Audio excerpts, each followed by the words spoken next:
Halo semuanya. Hari ini kita akan menyelami salah satu momen paling bersejarah dan menggetarkan, yaitu kemerdekaan Indonesia. Bayangkan ini, tanggal 11 Agustus 1945.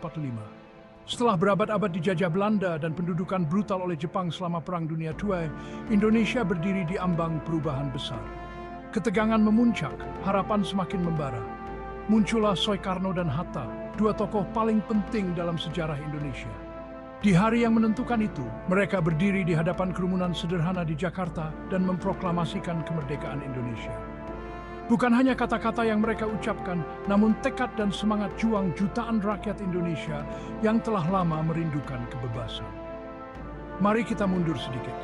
Pendudukan Jepang, meski keras, telah melemahkan kekuasaan Belanda dan secara tidak sengaja membangkitkan sentimen nasionalisme.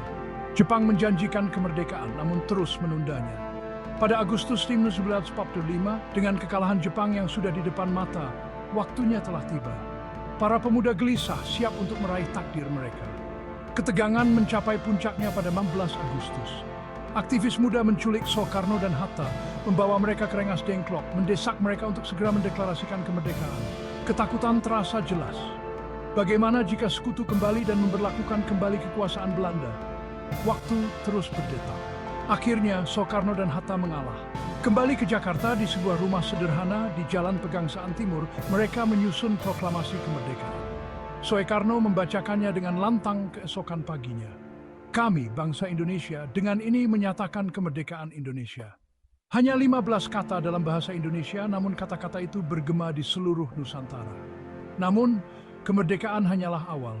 Deklarasi tersebut memicu perjuangan sengit. Belanda yang enggan melancarkan kampanye militer untuk mendapatkan kembali kendali. Periode ini yang dikenal sebagai Revolusi Nasional Indonesia ditandai dengan pertempuran, negosiasi, dan pengorbanan besar. Pada tahun 1949, setelah bertahun-tahun mengalami kekacauan dan tekanan internasional, Belanda akhirnya mengakui kemerdekaan Indonesia. Kemenangan ini bukan hanya kemenangan politik, tetapi juga bukti semangat pantang menyerah rakyat Indonesia. Jadi, lain kali kamu mendengar kata merdeka, ingatlah, itu bukan hanya teriakan kebebasan. Itu adalah pengingat yang kuat akan keberanian, ketekunan, dan persatuan yang membentuk sebuah bangsa. Terima kasih sudah menonton. Jika kamu menikmati perjalanan sejarah ini, tekan tombol suka, dan jangan lupa untuk berlangganan untuk cerita menarik lainnya dari masa lalu. Sampai jumpa lagi, tetaplah ingin tahu.